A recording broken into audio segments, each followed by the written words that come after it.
Well, now that I've proven to you that gardening is fun, I'll let you in on another secret. It's only half the fun. What you do with the harvest is the other half. And Jan is here to help me tell you about that. Jana, what are you doing here? I'm making a wreath base. And what are you going to do with it after you get this done? Probably make an arrangement like this. Oh, this is beautiful. And this started out like that? Yep.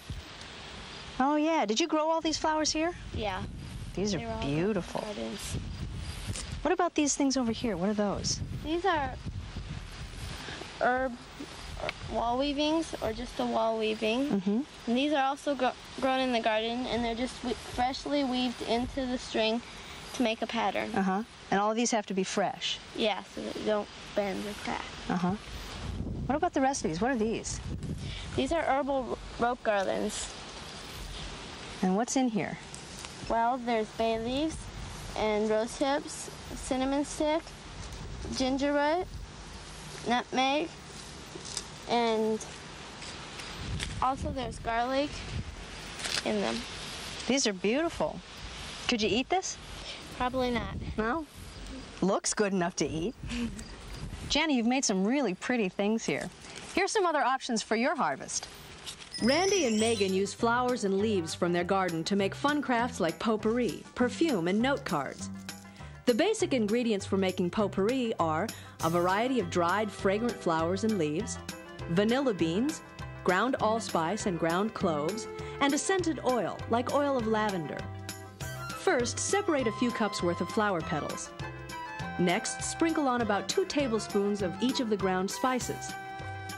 Then put in a couple vanilla beans. The vanilla beans help the flowers keep their scent longer. Last but not least, add a few drops of the scented oil. Put the entire mixture in your jar. Then put on the cover and set it in a warm, dark, dry place. In about 6 weeks, you can pour it into bowls. It will make your rooms smell great. If you like to smell good too, here's a simple recipe for homemade perfume. All you need is 90% rubbing alcohol, distilled water, and some fresh, fragrant flowers like roses or lavender. First, pour equal parts of the rubbing alcohol and distilled water into a jar. Randy uses about a cup of each. It just depends on how much perfume you want to make. Next, remove the petals from the flowers and cut them into pieces. Then put the flower pieces into the jar. Put the cover on and mix it all up. Then let it soak for 2 days. When it's done, you can pour it in a pretty bottle. Wouldn't this make a great gift?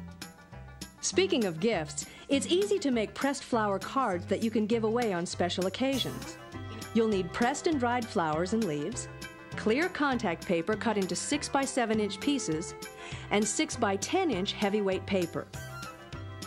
First, arrange the leaves and pressed flowers onto a folded piece of the paper. Once you've chosen a design, glue down the pieces. Then peel the backing off the contact paper and place it over the design so that a ½ inch sticks out over the edges of the folded card. Smooth out any air bubbles by rubbing the contact paper from the center to the edges. Next, use a scissors to cut the 2 corners of the contact paper at a 45-degree angle to the corner of the card.